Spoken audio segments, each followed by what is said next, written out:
Japan दुनिया के सबसे सुरक्षित देशों में एक है। वहां किसी भी आदमी के लिए हथियार खरीद पाना बेहद मुश्किल है। फिर भी एक मामूली से आदमी ने खुद तमंचा बनाकर सरेआम भीड़ के बीच पूर्व प्रधानमंत्री की हत्या कर दी। हत्यारा पकड़ा गया। उसने हत्या की वजह भी बता दी।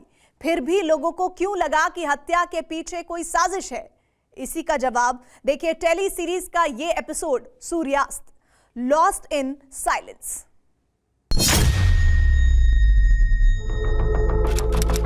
15 अप्रैल 2023, वाकायामा, जापान। जापान के प्रधानमंत्री फूमियो किशिदा वाकायामा शहर में चुनावी सभा करने पहुंचे थे। उनका भाषण अभी शुरू ही हुआ था कि धमाके की आवाज के साथ धुआं फैल गया। सुरक्षा कर्मियों ने बिना देर किए एक 24 साल के युवक को दबोच लिया। शक था कि उसी ने विस्फोटक फेंका है। इस धमाके में कोई घायल नहीं हुआ। प्रधानमंत्री किशिदा ने अपना भाषण जारी रखकर लोगों को सुरक्षा के लिए बेफिक्र करने की कोशिश की, लेकिन तब तक जापान के लोगों को वो दिन याद आने लगा जब उनके देश में शांति और सुरक्षा का सूर्यास्त हो गया था। 8 जुलाई 2022, यामातो साइदाइजी स्टेशन, नारा, जापान। समय दिन में 11:30।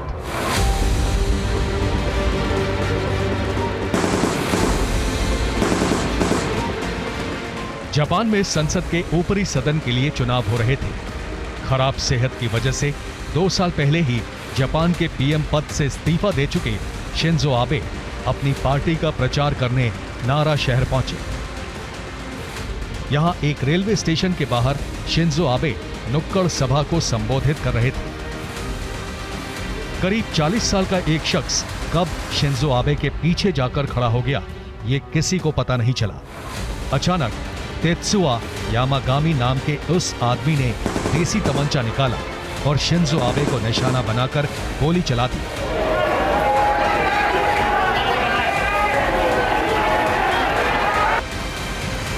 पहली गोली मिस हो गई, लेकिन दूसरी गोली पीठ की तरफ से शिंजो आबे के दिल में धंस गई।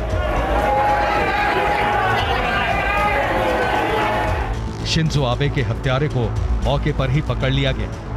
उसने अपना जुर्म कबूल करते हुए बताया कि वो शिंजो आबे से नहीं बल्कि यूनिफिकेशन चर्च नाम के एक धार्मिक संगठन से नफरत करता है।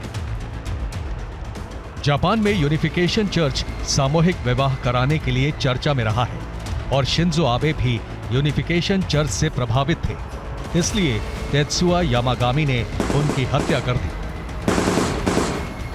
ओपन एंड शट केस था। हत्यारा गिरफ्त में था, हत्या की वजह बता चुका था, लेकिन बहुत से लोगों को इस कहानी पर भरोसा नहीं हुआ। उन्हें शक था कि शिंजो आबे की हत्या के पीछे जापान के याकुजा गैंग का हाथ हो सकता है।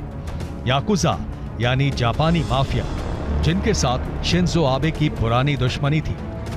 साल 2002 में शिंजो आबे के घर पर याकुजा गैंग ने पेट्रोल पंप से हमला भी किया था। शिंजो आबे की हत्या में याकुजा गैंग का हाथ होने का शक इसलिए भी जताया गया क्योंकि जिस नारा शहर में उनकी हत्या हुई वहां जापान के सबसे ताकतवर याकुजा गैंग यामागुची गुमी का दबदबा रहा है। शिंजो आबे की हत्या करने वाला तेत्सुआ भी नारा का ही रहने वाला है।